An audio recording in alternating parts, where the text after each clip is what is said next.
here. All right. Welcome, everyone. I think there's like 44 people here at the Open. Thank you guys for showing up early. Thank you. Awesome to see you, everyone on all three of our channels at once. This is the first for us. Well, we did the short introduction, and thanks to the really positive response in the comments to that. It's been lots of discussion about who we represent, the three greatest tennis players ever. That one might be my favorite comment thus far. Djokovic and Nadal and Federer. You can guess in the comments why not. Great to see that everyone. One actually was also quite interesting because I just finished watching like the Netflix new tennis thingy, I think Match Point or something was called, and then I go back and check out studios like that comment, like okay then. Yeah, I'm about halfway through ideas on what we can debate in the future. I thought it was interesting because Nadal's left-handed and I happen to be the one left-handed person, so I guess I'm Nadal. Definitely. All right, we should probably start with some intros. I think most of the people here know at least one of us, probably more than one of us, but we should probably start with who we are, what we do, and how we got into e-ink tablets to start. So I'll start with myself. If you don't know me, my name is Brandon Boswell. I'm a full stack engineer and a product designer. I lead user experience at Dorsata, which is a women's health startup focused on improving delivery of babies, so helping doctors deliver healthier babies. And so my use case with e-ink and how I got started is I've been a Moleskine user for a very long time. It's a general sketchbook of mine and where I get the things out of my head and onto paper so that I can better understand them. And the big challenge I had was I knew what I was thinking and I could see my notebook, but the other folks on my team couldn't. And so they were only getting part of the story and they weren't really able to be active participants. So I got into e-ink so that I could share what I was doing and have a more active discussion with my team. So, Kit? Yeah, I'm a teacher. For me, I got into Remarkable because I was a bit sick of a paper planner. And so, one of the use cases we're going to talk about is actually using it for planning your weekly lessons. And Voya, you're a lecturer as well, and you know how useful it is for planning. And that is, for me, it is my main use case, and the Remarkable did that perfectly well. But I just, I absolutely loved it. It was a game changer to just, not have to carry around, not have to think which notebook it was in, but to be able to have these infinite page notebooks. Fantastic, absolutely wonderful. And I decided to make a review of the Remarkable, and the feedback was positive, and here we are. The rest is history, right? Yeah, here we are. We're about to have the great debate, which is massive. My name is Voya, and my background is actually 3D character animation and video game development. And then I started branching off into tons of different things. But that's also the thing that actually drove me to Remarkable 1 because of its Kickstarter campaign, because I backed it up back in 2016 and then got it in 2017. Because when I saw like digital paper thing, whenever I do development, I literally have a box full of A4 notebooks because my thought process when brainstorming, and I hate that word, but still, when doing development and logic development and figuring things out, it really helps me to write things down to keep track of my thoughts and see if that works. And then I just kept having more and more notebooks upon notebooks. And exactly as Kit said, it's like, where is this whole thing? And it's exactly the same case as with Kit. I got Remarkable 1, couldn't find any satisfactory reviews anywhere at that point, and I just did my first stuff, and here we are. Well, we should probably talk about that. So why are we here? So like so many of you all out there, I was a big fan of Voya and Kit's work. And so I reached out to them with an idea, which is I believe that there's currently not a perfect e-ink tablet. I don't think there's a specific tablet that I could recommend uniformly to everyone. And so when people reach out to me and they ask, which tablet should I buy? It ultimately ends up being a discussion around, well, what is your use case? What are you doing? And that'll help inform the right tablet to kind of set you down the path of. And so I thought, what better way to help with that than to get three of us together? I think we each come from a slightly different angle of it. We each have our own perspectives. And let's take some specific use cases that people have sent in and let's discuss them. And let's talk about which tablets are strong in those areas, which tablets have some rough edges in those areas, and really kind of get 3 different perspectives and debate it out. And so, Kit, I think you're the debate person here. Can you give us the rules? Oh, did we lose Kit? I think either Kit is really, really deep in thought or maybe frozen. I'm not sure. Is he brainstorming right now? Oh, no. I think it might be the brainstorm thing that set him off. No. All right. I'll take the He's still debate. going, buddy. Keep going. He's back. Yes, you're back or not. Maybe. He's kind of back. All right. I'll take the debate rules. The general idea here is we've each been given, let's see. Am I back? Will yes, you are. Yeah, was it just me who went? I'm really sorry, everyone. Yeah, let's do the rules of the debate. Go on, then we can do this. Yeah. So we're here for the great debate, and basically we're going to do this like secondary school style, because that's my background. I'm a teacher, and when I want the kids to really learn something, I give them all a point to argue from. So we are going to advocate for each device. I've got the Boox Note Air 2 Plus. So I'm really, I'm advocating for all of the Boox devices. Really, I'm advocating specifically for the Note Air 2 Plus today, but really you could just see this as Boox platform from me. And Voya, you're going to... Yeah, I'm going to be advocating the Supernote platform of both A5X and A6X, but in this concrete example, focusing on A5X because we're, 10.3 inch devices, so that makes sense. Yep, and I'm going to be debating the Remarkable 2. There's only one now. I mean, I guess technically the Remarkable 1 fits in there as well, but yeah, I'll do the Remarkable 2. Yeah, absolutely. Yeah, I wish they would make more devices. If they had a better range, I'd be so excited for them. But the rules of the debate, well, we got these different use cases. Yeah, mate, and yeah, I would be astounded, especially for drawing. The rules of the debate, well, there aren't many rules really. We're just going to each try and present the case for each of our devices, and we want to hear from you what you think. So when you see all the different use cases, you'll see a number. So if you want to, either live or in the comments later, if you want to actually give your opinion on who you think won each individual use case, then just go ahead and type a comment and start with the number of the use case that we're talking about. Okay, I hope that makes sense to everyone. Let us know if it doesn't, and we'll crack on with that. Okay, yeah, and some really good questions. We will have time to stop and do Q&A bit by bit as we go through.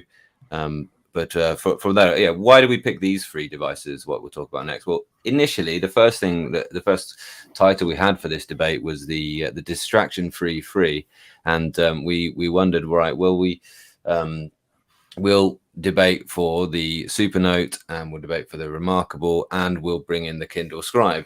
And the Kindle Scribe, because one of the advantages of that is it doesn't do much. It's actually stuck to the table with its especially grippy things that everyone talks about. But I said, well, okay, but in the different use cases of the Kindle Scribe, I'm just gonna have to say, well, it's 300 DPI, and it's got a highlighter button on the pen, which of course it does, and that was about it. So we kind of felt that I couldn't do a great job of advocating for the Kindle Scribe. There might be a great future for this device, but Voya chimed in and actually said, well, there are some absolutely fantastic things about the Kindle Scribe. So just want to give us a quick the other amazing features. Well, the eraser is absolutely astonishing. I'm kidding. It's sorry.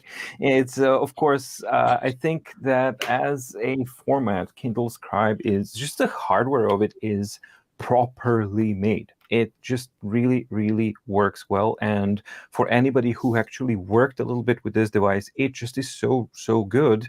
But the problem is you hit that brick wall immediately. And the things that are good is that amazing writing latency, excellent, as Kit said, amazing writing latency, excellent 300 ppi screen coupled with an excellent front light, like a really, really good front light. Yeah. But the thing that really works is the screen surface and the combination of this pen, because this pen is super good with this device. It just feels really good.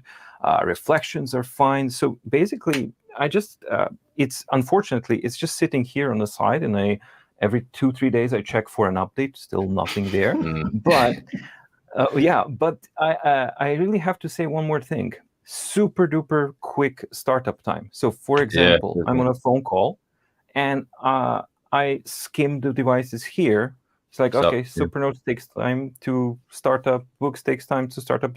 I keep them on an off timer. So it's going to be either Remarkable or this one. But this one, I reach out further. But like, I more often reach out for Kindle Scribe to just jot down things as I would on a notepad, because that it can do. So for that, it works. But anything else, it's like a brick wall.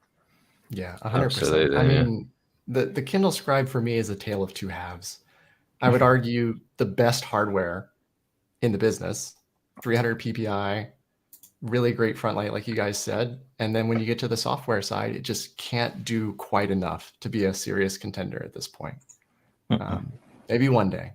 I have really high hopes for it. Well, I must say, I have been reading quite a lot on it, and I think it's the best Kindle you can buy right now. So if you know you're in a Kindle ecosystem, it is the best Kindle. It is nice to be able to write on it. That is nice, isn't it? And just one last point, because that's a really good point. But that's the part that scares me, because it's the best Kindle. Will it motivate Amazon to actually develop it to be more than a Kindle that you can just scribble on? And yeah, that's the thing you have to. Yeah, have they got their audience? They've cornered the people who just want the Kindle, and you know, those people don't necessarily know. And that's one of the things that I love about what we do, guys, is that actually telling people that, look, there are these great devices out there, because they are fantastic. They're you know, game changer is a word that people use a lot, especially on YouTube. But from me, I just haven't looked back. I haven't. I did even try to use a paper notebook just for a little while, but recently, and I just was like, why would I? Why would I? Why? Okay. Are we ready? I think we're ready. Is there any questions? So that's actually a funny story. So like, I got into e-ink kind of on accident. I had a bunch of people, I started researching it, and I went to the Remarkable subreddit. I was like, why do you use Remarkable? What does it do that a nice Moleskine notebook and a really nice pen can't do? And they said enough intriguing things that I ended up here. And so, yeah, I would say if you haven't tried it, give it a try. You can always return. And I don't know if the first thing you heard about it was the Remarkables adverts, because the Remarkables adverts, you know, are everywhere, and you know, so many people got brought into this by the Remarkable. Yeah, so it seems to be making sense. Loads of people saying hello from all over the world. Oh, Voya, what about the Lenovo Smart Paper? Why are we not advocating for the? Well, why is it not winning 3 today? Well, because Lenovo Smart Paper is actually a device that's months away from being released. So even the stuff that I covered in my unboxing and first impressions, I didn't even know that beforehand, because there was some miscommunication. But even then, it actually performed like, okay, this performs like a finished device, until I went into the ecosystem accounts and reader side of things, everything. That's basically, it's like not even beta. That's like so early that there's no point in doing that yet. However, early signs are how shall I put it? Very promising. Let's just put it like that. Yeah, thanks so much. It is really interesting, and at least they're reaching out for feedback, I guess, before releasing. There's one comment really quickly, and we've got a lefty on the stream right now, and somebody asked, "What about? How are the? Are there any things for left-handers?" I've lost the actual comment now. I was going to put it up, but we have a left-hander, and you know, do you have any issues? Just to really quickly give us are they okay for left-handers? Yeah, I mean, generally, yes, they're all good for left-handers. I would say all of them are better than regular paper for left-handers, because as a left-hander, you smear everything as you write, if you write left to right, like we do here. And so in general, I'd say they all work really well. All the 3 major platforms have dominant handedness and adjust accordingly. I'd say the biggest thing is depending on how you posture when you write. In my case, I kind of lean over like this, probably due to trying to avoid smearing the ink that I've always smeared my entire life. The habit, that you don't now need. And so the thing that you will sometimes run into is this close document button here at the top left. On just about every device, I will hit that. And so if you're willing to close your toolbars for a distraction-free experience, which I happen to like in general, it works really well. If you want those tools and you're accessing your tools constantly, that's maybe the one thing I'd say to watch out for maybe give it a shot and see how it works for you. But in Awesome. general, they're all pretty close and they all work really well. Great. Cool. Should we fire in? Are we all ready for the first one? Yeah, let's do it. I guess one thing, keep dropping comments and questions into the Absolutely. chat. We'll try We're and gonna get to go as many as we through- can. Yeah, we're going to go through I about 2 use apologize. cases, and then we'll pause, and then we'll come back. This is good. Digital paper for the win for Southport. It's true. It's true. Absolutely. I mean, using traditional paper is not Thanks, fun. Wolf. All right, let's hop into use cases. So the first one we've got here is the college student who is looking to replace a bunch of paper notebooks for note taking. I think Voya, you want to get us started with the Supernote experience there? Yeah, so I'll just try the solo here and then exit the solo so that people can see. So I'm advocating Supernote here, and I just wanted to kind of test out a couple of things and just give like a practical example of things that you can do as a college or a high school student, doesn't matter. So let's say you're in a calendar and you have your schedule, if you filled it out or not. And for the day that you have of your classes, you also have the ability to just quickly add a new note or view the already made notes that you have. And then, for example, let's say that I have my class notes, and if I prepare them, the different tools that you have on the Supernote, for example, history class, physics class, whatever, let's say math, sociology, and things like that. Basically, you just prepare them as titles. So not only do you have like an overview as your notebook for that day grows, because you're basically building up your table of contents for that one. You also have keywords if you want to work with it, but you also have the, where is the first one? I guess here. Yeah. There we go. Yeah, you have the links, which are absolutely awesome because within the text itself, you can also reference a textbook or a specific page of a textbook that you might want to go. You can quickly go back to where you came from, and you can also reference different notebooks that you may have from another kind of a point. So for me, and also one other point was that it's extremely easy to simply insert a page from where you're at, which is a really important point as well, because you have absolutely no idea how much notes you're going to take during a class. So with a little bit of preparation, I think that this environment really, really lends itself super well for, not intended, lends itself really, really well for a college student because you can organize, and now with the screen sharing and with the, it's not out of beta yet, but it's definitely getting there. Yeah, the screen sharing thing works really, really well. You get the Google Drive now. Dropbox is already in, and they're coming up with OneDrive as well. And as soon as you get the big ones, the 3 big ones, that means that you can automatically, you're no longer kind of confined to this kind of obscure ecosystem like Boox Cloud, Remarkable Cloud, Supernote Cloud. Mm-hmm. No. You're stepping out of that environment and you're stepping into your existing workflow, whether it is Dropbox, Google, or OneDrive, Microsoft related. And for students, the OneDrive is the one that's really important because of the Microsoft Office pack and all of that kind of stuff. So, because Kit, I don't know for you guys, but for us in our schools, basically Microsoft Office environment, that's the standard. That's everything. Yeah, absolutely. Yeah. So the ability to actually just get this and slot it into that, that's once the OneDrive comes. It's not yet, but it's definitely on their map and it's coming soon. Really, really powerful. I guess one question there for you, Voya. Have you been able to get the Google Drive integration working in the beta? Oh yeah, it really works really well. I haven't had any. You didn't? No, it won't get past the select folders for me. Do you have a I'll talk to you about that. Maybe the 2-step key verification, maybe that or something. But for me, it just worked. All right. Well, it's good to know that it's working. It's got to be the Boox Note Air 2 for students, though, guys. I'm sorry. I'm advocating for it. I do think it is the right device, though. Come on, this is how this debate's got to go. Well, firstly, article mode.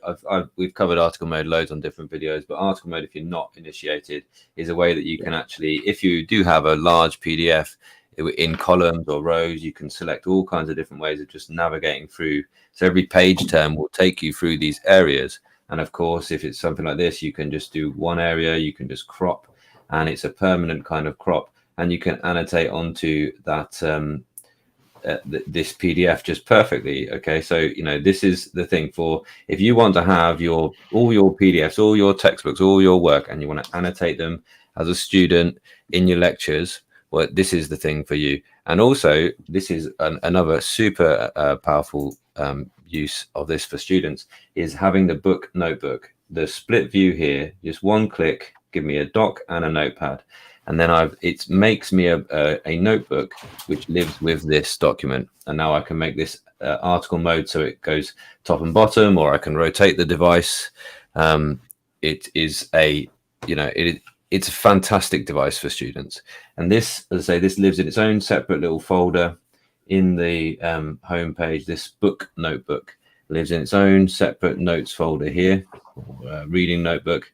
Here it is with the same name. Every time I'm in that book, that one click, and I get up that view, I get up that double page, that split screen view, and I can have my notes along with my textbook as I'm listening to my lecture.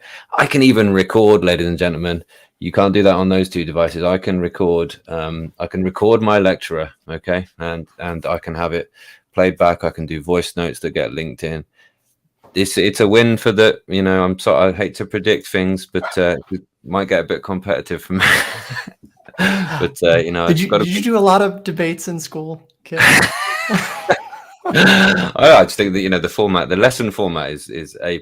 Really, some of my favorite lessons are when we get to debate things in school. So I try and argue the remarkable after that for students. Yeah, I'm gonna have a hard time. I guess the big thing there is where do you draw the line between focused, trying to jam out some work, and when do you actually switch over to a computer versus being on the tablet? I think the tablet is really about getting in touch with your thoughts, getting in touch with your notes, getting to that next step beyond just the thing that you wrote down and really focusing in.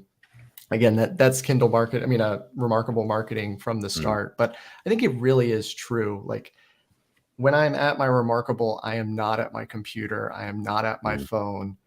I might throw in some headphones and some calm vibes, and then I'm just in this device. And I think that unlocks some thinking that I otherwise wouldn't. I think that's more on the creation side than on the note-taking side as far as notes for class.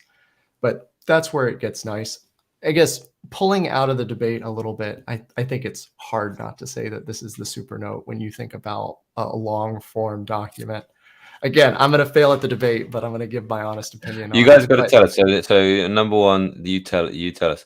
The big thing here is if you're going to maintain a document for long periods of time, the ability to jump to those specific waypoints in the document, I think that's the most difficult thing with e-ink right now is in a physical notebook, you could thumb to a spot in 500 milliseconds. I think that's the most challenging thing with e-ink right now is getting to a place that you want to get to spatially. And I think the Supernote, in my opinion, does that the easiest, allowing you to get to that physics notebook, to that math notebook, and jump around to specific pages. Okay, well, it's between the books and the Supernote. I do agree. When you go to the physics page with your beautiful My Hero, I'm not advocating for this one. I'm not advocating for it. But it's brilliant. The table of contents. I love using it. I've gone back to it as my daily driver recently, actually. Although the one thing I will say about the Remarkable is I think you can do legitimate notebooks for each subject. Yeah, and that way you've got each day, because you can switch between notebooks so quickly on the Remarkable with the top-down view, especially if you go with DDVK and you can have it on a 2-finger gesture, which you switch between your last 2 notebooks.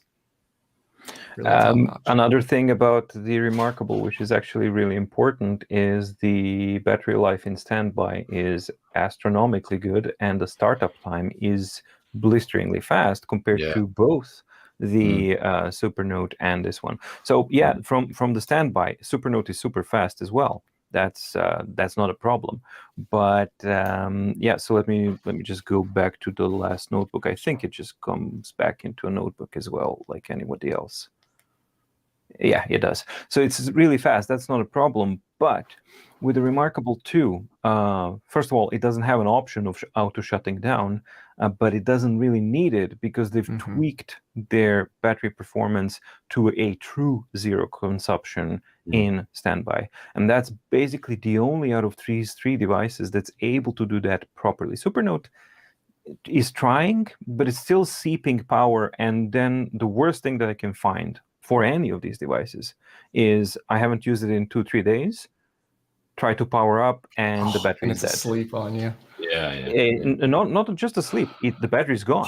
Hard sleep. Yeah. Well, yeah. The battery life is one of the main reasons to go e-ink for me. Like just the iTrain and the battery life, and any of them are good. Shall we go on to the second use case now, guys? Well, one thing. So yeah, I mean, I use this every day for hours, and I don't even think about battery life. I think I charge once a week. I said this in one of my videos. Is I charge about once a week, I think, because I don't think about it.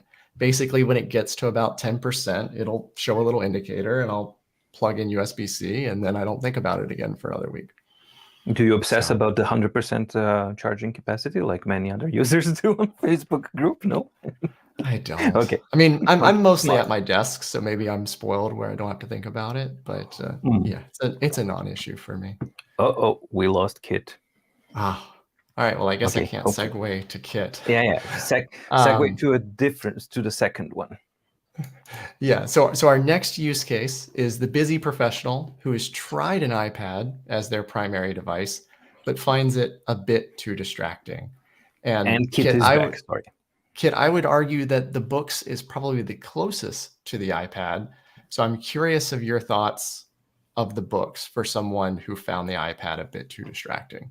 Yeah, well, it isn't the distraction-free, and I hope I'm back and good again. Yeah, sorry, you're good. It's the UK, what can I say? I thought say fire your internet provider. And there is that issue when you turn it on. Almost always there's an audible notification, so you are going to have to put up with a bit of that. But I just think, so distraction free is about you managing your own expectations, your own use of the device. And I don't think if it's somebody who's found an e-ink tablet a bit too distracting, then you can turn the sound off. But even so, I've got it off, and the sound was off, and the sound was right down, and it definitely did give me a notification. Yeah, maybe I've just not got these up. I mean, is there any way I can do better than this, guys? Yeah, you just swipe down and you have two options. There's, if you go into settings, you should see more options somewhere around there. There should be a settings, and then you have, so there's two of them that I would put up. Mute button, so you can drag and drop the second icon in the lower part. You can tap on it, and so that one I use always, and the do not disturb is the most important one. So the do not disturb, yes. Yeah, drag that one in there, or just go into settings and just turn it on and leave it on. Oh, that was the first thing I did. Customizing your homepage, yeah. Do not disturb is on. Oh my word! And we can focus, and we can. Well, now it's up to you. Now it's up to you to focus. The device isn't going to do anything to mess you up, but you still have all this stuff waiting for you right there. Yeah. I always complain on my reviews and I just play chess on it, and people are in the comments. You don't have to install chess app. It's totally true. Keep this thing for work. I think it's funny, one thing we do with these tablets when we get them is we do things like show YouTube videos. And it's not because we're expecting people to want to watch YouTube videos on them, but what it is about the screen performance and how quick they're getting and how much better they're getting. And I'll just start with this one. So this is somebody who's tried an iPad for work and finds it too distracting. Absolutely. The iPad's a glorious device, frankly. It is definitely, Apple make the best iPads out there, I must admit. Well, that's true. The only one, in fact. They really do. The next one they're going to try and sell you is then the best one. Then exactly, the best one ever. Yeah, absolutely. But the the fact that the books can do so much more, you find yourself finding more tasks to do with it. I'm constantly finding more things. I'm constantly actually seeking things because I enjoy the e-ink experience so much. And what I would say for that person who's working at home, who's working professionally and has tried that iPad, is if you wanted the functionality of iPad, you've got to go books, but then you'll live on this glorious e-ink panel, and e-ink definitely make the best e-ink panels. And it is a fabulous set of devices. And for work, I just would never go back to not carrying an e-ink device.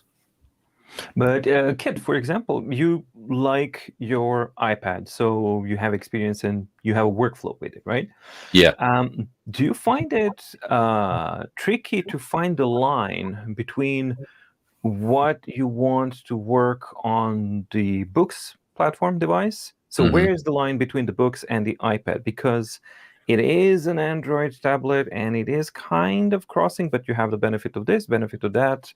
So do you struggle with that, or do you have a clear line? No, so there was a time, and I still do occasionally. It depends how I'm teaching it. I really enjoyed, especially during pandemic, and we were in school for a while, but we were still maintaining our distance. So we said we couldn't walk around in school, and I really liked the iPad at that point. And every lesson, pretty much, I had my iPad, which I was streaming to the screen, and I would use GoodNotes or Notability or whatever else I was trying out at the time.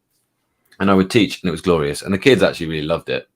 And actually, the reason I stopped doing that was because they sent me the paper, or the papier, and we'll maybe cover that in news in a little while. But that was a great thing for teaching and showing off in the classroom, because you could have this display up. And I sort of gradually started replacing.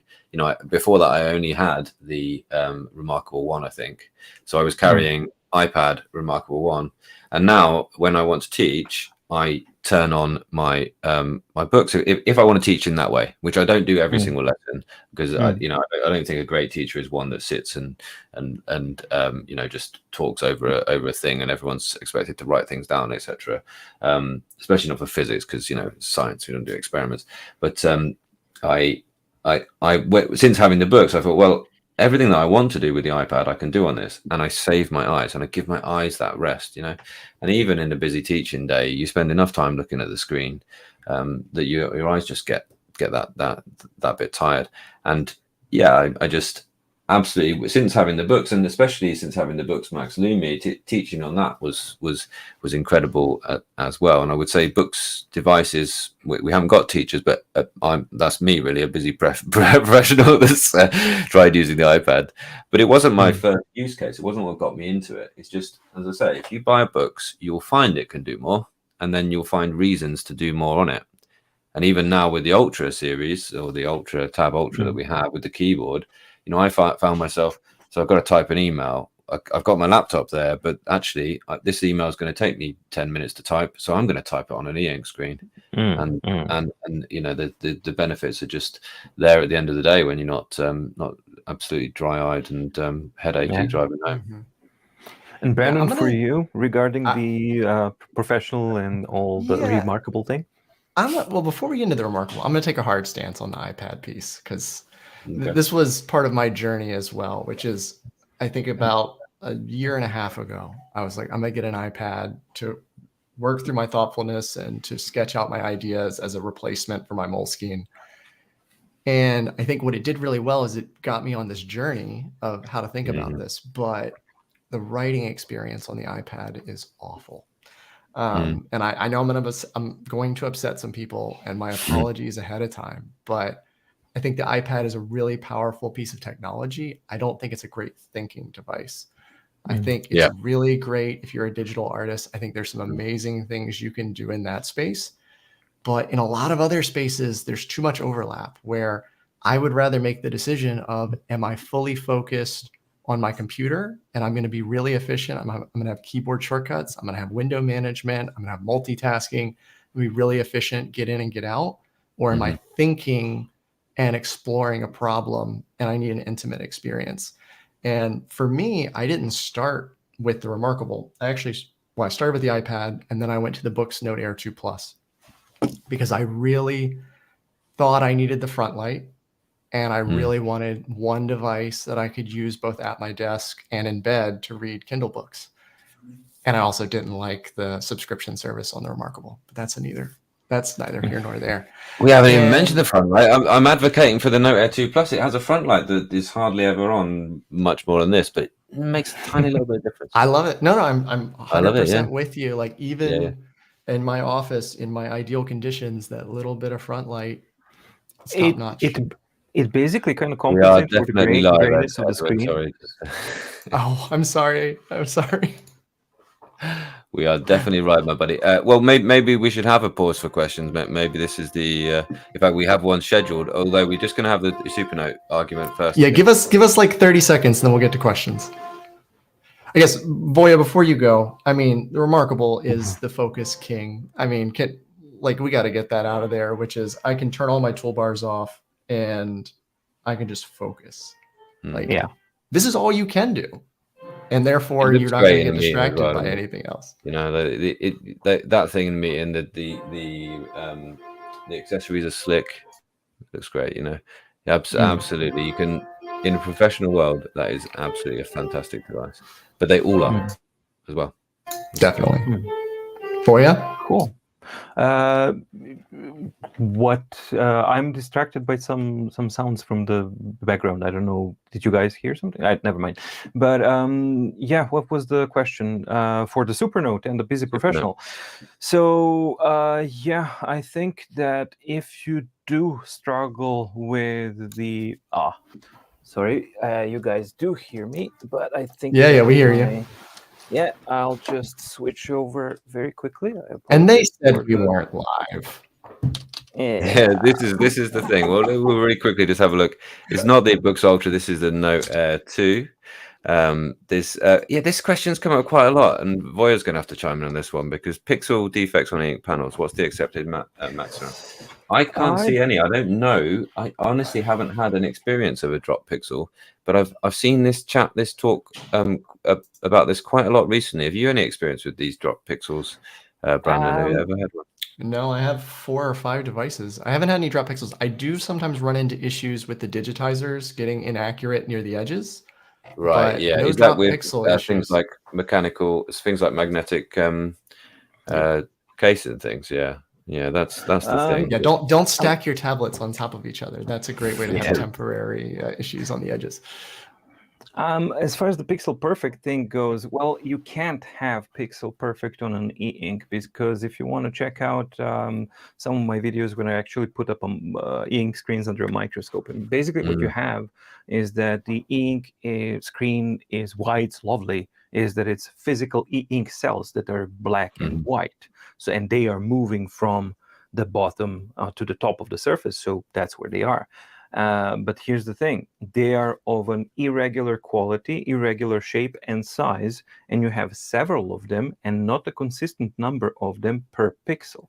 So that means that you will never, ever, ever have a 90-degree sharp edged pixel on an e-ink device. And that's what I love about e-ink devices. So if that's what you're looking for, then e-ink is not going to do that. It can't do that, and it's not meant to do that. So, and that ties in also to the original question, which was the Supernote and the iPad before my camera died. Thankfully, I got the other one. I think that it works, but don't expect it's a distraction-free device that's basically sitting between right that you have it here. So if we say that the rightmost is the most distraction-free and off the screen is Kindle Scribe, which is so distraction-free that you can't use it. And then to the left, we got the Boox, which is far it is an Android-powered e-ink device. Right in the middle between those, it's still an Android. Let's not forget, there's an Android in here. It's just not so fully open that they allow you to get distracted or anything like that. But it's like a perfect balance, for me at least, between it has a distraction-free mentality, it has a unified user interface and things like that, and it has quite a bit of functionalities, enough, for my opinion, to integrate it into an advanced workflow, but it cannot replace a full-on Android Google Play tablet, and it cannot replace an iPad. So it really depends. And going back to the original question, which Brandon wanted to address, which is there a perfect device? Obviously not. It depends what you want. So especially in this case, if you're coming from an iPad, it really, really depends what you're looking for. Yeah, fabulous. Let's fire on with the next one, which I think is going to bring up some interesting things. I noticed on your unboxing video of the Tab X that they have the tilt for pencil, and I think the sketches and note taking. You know, the way you think with a pen and pencil. Brandon, do you want to just introduce this one as this is your original use case? Yeah, so I touched on it a bit earlier on in this call, but yeah, my use case was the busy professional looking to replace the Moleskine. And I mean, this one's not a Moleskine, but I have plenty of Moleskines. But is there something better than Moleskine, especially if you're collaborative? A lot of what I do is ideation and how do I share with folks? And my use case was I wanted one device. And I think the thing to think about is, do you need one device or can you split your use cases? So again, mine was, I want to be able to read in bed. I want a fantastic note-taking experience with great sharing that is frictionless. And that got me into the Boox Note Air 2 Plus. Turns out, after you spend some time with it, one, it's a fantastic device. But two, if your primary use case is sketching and note-taking, the Remarkable currently has the best. If you want something that feels like paper and isn't going to distract you. So when I'm in my Remarkable, everything is polished to the nth degree. I very much explain it as the Apple versus Android mindset, which is the iPhone isn't going to do the latest and greatest. You're going to be a couple generations behind with features, but the things that they do decide to put in the device are perfectly polished and you're not going to bump into rough edges. And I would say that is the Remarkable to a T, which is it's not going to do everything. It's actually not going to do a lot of things, but the things that it does in a svelte way. When they seem to wait before they add things in, don't they? They seem to make sure they've got it right before they add the feature. You may have to wait a little while, but the things that are in here are just fantastic. Like I mentioned earlier, turn your toolbars off, and this is basically my Moleskine experience. But and you got the Moleskine pen as well. How's that? The Kaweco, yeah. It's a Kaweco. Yeah, this is the Kaweco, but I love it, except for trying to find one is the nightmare. I feel really awful because a bunch of people watched a video that I did on this, and they're like, "Hey, I want that pen." And unless you live in Germany, it's surprisingly hard to find. So I've got their real pen collaboration Moleskine with Kaweco. Anyway, but that's a real pen. It's not what we're here to talk about. Sorry for the distraction. Yeah, no worries. This is not the distraction-free stream. I'm on the distraction king device. I have a bone to pick with I completely agree, Brandon, with the Apple side of things, that and indeed what they do put out into the product is polished and for the most works really well.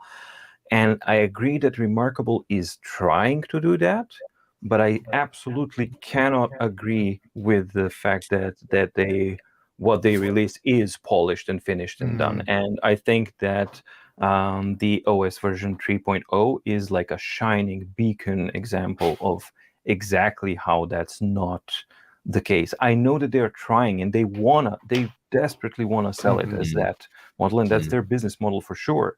And that's my problem with it, because sure, do the minimalism thing, absolutely for it, focused, works, great. But then you have an absolute responsibility to do exactly what Brandon said, and which is, if you're going to add 2 features, they better well be polished and thought out to the absolute maximum, especially if we're going to wait like 3 months for 2 functionalities or half a year. And currently, that's not what we are getting. I'm not saying they never do that. There are examples. 2.6 and 2.7 updates were brilliant, and they were polished. They were exactly that type of stuff. But The problem is complete inconsistency. So you can have a brilliant update, polished, Apple-like, and then a complete disaster, and then something meaningless, and then up and down. So yeah, that's sorry. But it's got the direction, hasn't it? This is the thing about Remarkable. Yeah. Okay. Let's agree on one thing. It does have that direction, you know. And your video I thought was excellent recently about the updates to books. And the tagline on the thumbnail was, you know, and that message came through loud and clear. A sense of direction is clearly missing, and it, you know, it's kind of like they want to give you everything, you know. And very early on, this can do so much, and you need to learn it to use this device well. You know, you have to learn. This is not the distraction free thing. It is not space to think, because you have to learn it. You've got to commit to sitting down and doing the learning. That is a big thing. Yeah. I mean, the thing I always question myself with the books is I'll be working on an idea and I'll go, is there a better configuration setup? And then I end up in the settings and I go tweaking something. And then I realize the setting I really want actually doesn't exist yet. And so, yeah, it's a little tricky. I think we're going to get back to you guys. Just a quick point, because it's a really important one regarding books as well. All of that stands, but also, and I think both of you guys experienced that, a example of a good or a bad UX or a user experience, let's talk about UX here, not just UI, is you've used it, you've learned how to use it, you step back from it, then you return to it, and it's like riding a bicycle. True for Remarkable, true for Supernote, definitely not true for books. And I've been using it for a very long time, all the revisions, and I find myself consistently, because of the changes and because of that unintuitive user experience, is that I feel like, as you kid said, you have to learn it. But the problem is you have to relearn things. There's an immersion break, which is you can never truly get immersed in it because you are always aware. Whereas I've come back to Supernote after a hiatus without it. I've probably not used it for half a year, like, you know, for fully. I've obviously tested bits out on that, but I've gone back to it as my daily driver at school, testing out this wonderful new pen, testing out the latest updates, and it was like riding a bicycle, you know. And I go back every now and then, especially for drawing, which, to go back to Brandon's original use case, you know, especially for drawing, that Remarkable is fantastic, and the tool set is fantastic. You know, as someone who loves to sketch, you know, I can imagine just treating that as my sketchbook and being totally happy with it as a pen tool, and then exporting the vectors and using Adobe Illustrator to really bring that up and make it whatever it wants to be in the future. That is a great thing for sketching. Absolutely. Totally agree. So I guess two things there. So Voya, back to something you said about the sense of direction and the release.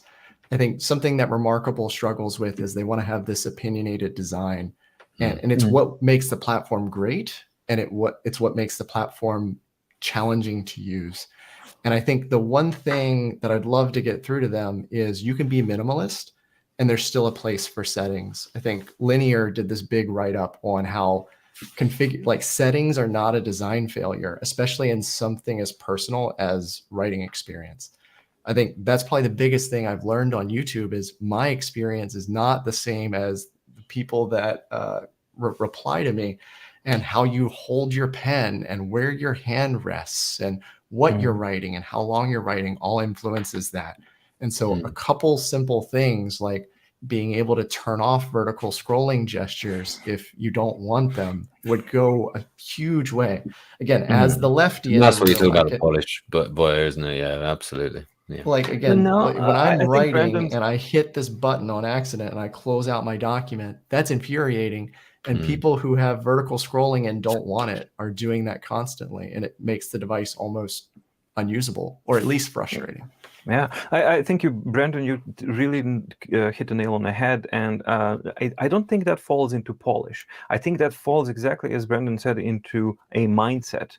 They want this to be an Apple-like device, and the mentality behind it is, this is, when you buy an iPad, it's Apple's device that they let you use. When you buy a Kindle, it's an Amazon's device that they just let you use and show you some ads, right? Unless you paid them $25. When you buy a Remarkable, it's the same thing. It's our device, but we're kind to let you use it for this amount of money. And I have a problem with that because give me just a switch. Let me put my sleeping screen on it without a hack. Let me own my device. Let me do it that way. And that's a problem that I have with all of these platforms, simply because I want the device that I own to be my own. Yeah. I mean, one thing there is Remarkable does have a great development scene, but I would love to see them open that up to people who aren't engineers to really let you make this device your own, because they need you to go build for a relationship with. Do they need, because am I right? They don't need to go Android. They just need a philosophy shift of they want to welcome that. Exactly. I mean, Linux is the Linux operating system is amazing. And if you look at what people are doing with it, I mean, as a software engineer, and again, I'm going to annoy some people, I love that it runs on Linux. This feels at home to me. This is how I want to engineer. But again, it's their company and their brand, and it has pros, and in this case, it has huge cons. So cool. I think we have time for maybe one or two questions. Then we're probably going to have to start. Shall I fire? So I've got some startup from the whole kind of stream. If we just, I'm just going to ping some on as we go. This one's quite an interesting one. Yeah, gallery free color does look great, doesn't it? Is it going to be quick enough? Are you willing really to sacrifice your 20 millisecond response time with a pen to get the color? That's the thing. I don't care about writing in color. I care about reading my comics or scientific book papers in color. And for that, I think Gallery 3 should strike a really good sweet spot. And as long as black set of pixels as well as the color pixels, right? Yeah, and you should the black pixels be as quick as the color ones? Sorry, should the black ones be as quick as any other black ones, or? As far as I understand, it has color cells, so that's the set speed for all of the cells. But once I get the Gallery 3, we'll see. But the whole point about the Gallery 3 is that unlike the dreadful Kaleido, which is like putting a foil paper with ink colored papers on top, this one actually has color cells, and that should prove to be a huge game changer for digital paper stuff. Yeah, and PS is absolutely rightly, diagrams, things like that. Color is going to be a game changer for the professionals. I think you're going to like this question. Oh, sorry, Brandon, do you have anything else to add on the Gallery Free chat? No, again, for me, it's an immersion thing. Reading is not my primary use case, but if writing's your use case, that response time's got to be so fast, and I think we're still a ways away. How about this one then? The best device for a game master or tabletop RPG? You guys take that away, because my last D&D was when I was 12. Unfortunately. Oh, really? Well, it's certainly that's sooner than my last one, because I haven't played one in ever actually. I think it's something that does appeal to me. But you got to spend so much time on it. Is that right? You got to say, I would advocate Supernote for it, because you can then use hyperlinks and then go to classes and all that kind of stuff. So let me just jump back into the whole thing of long-lived spotlight the Supernote once again, because I think we all do absolutely love the Supernote. The roadmap is just fantastic. The team behind it really love their device, and it's fantastic. I think one other thing there is consider Obsidian, because you can keep your relationship between all your characters. Again, it gets out of e-ink territory, but something to consider. Oh, hold on. You mentioned Obsidian. Perfect. Yeah, well, Gabriel mentions which one. I think this is going to be only the Boox line out of these three, right? That's going to run this. I disagree. If you think of integration as direct integration, yes. I think the key thing you have to think about here is which device has the best experience getting things off of your device. Right. Yeah, so I would argue it, even if I wasn't advocating for Remarkable in this video, I think Remarkable has the best sharing, export, and handwriting conversion. Yeah. So you need to think about what your relationship is with Obsidian, which is what are you using your e-ink device for that you need to get it into Obsidian, and is there benefit in there being a manual step there to revisit and think about what you wrote? Because I'd argue that's probably why you're using Obsidian anyway, which is to reflect on your notes. And I think that's a really good point, because you can integrate each of these 3 devices if you get your head into it and you plan well. You can devise a workflow that will do most of the stuff that we've talked about so far today. So another question here from All right, last one, and then we'll probably have to close up. Oh, yeah, we've got the hard close, haven't we? I We've got know. I think we're going to do this again. Are we going to do this again, guys? Is that? Yeah. You let us know in the chat if you want this. That's I've seen question. this. Oh, well, this one of the cat in the background. Just we all love the cat in. We all wonder what that thing moving across randomly in Voya's videos is. That's Indy, but he left. So. Indy left. Does he have his own cat flap out of your studio study? And now I had to let him out. You have to let him out. Yeah, yes, of course. Yeah. You're doing that sometimes in the videos. I love that you leave them in the edit. Isn't that fun? But yeah, so there has been some really popular thing. Obviously, the main event is that Boox has won this debate. This is the only comment I found that declares that Boox has obviously won here, and some really good things here. So yeah, we're all fanboys. We're all fanboys of all of them, though. I think. Yeah, pretty much. Definitely. Pick one more. There was one more interesting one that I had about a moment ago. It was the Washington DC one. If I just find it again, yeah, this one about can PDF be hyperlinked and where can I reference other PDF in my system? Yeah, ooh, cross PDF? No. Between PDFs, can you not do that on the Supernote now? No, they haven't added it yet. They haven't added links yet to the annotations of a document, but you can link from the notebook. You can link to any specific PDF document or page or whatever. So from a notebook, you can link to a PDF anywhere. Right. Yeah. So yeah, most people will build out like a contents page in their Supernote. Is really fab, and then you can link anywhere in the whole device, and also you can use the digest across the whole device. Is that correct? Yep. It's a really good one because this one's well, I mostly use my MDO there, so that's my quick access, and basically that's where you actually go there.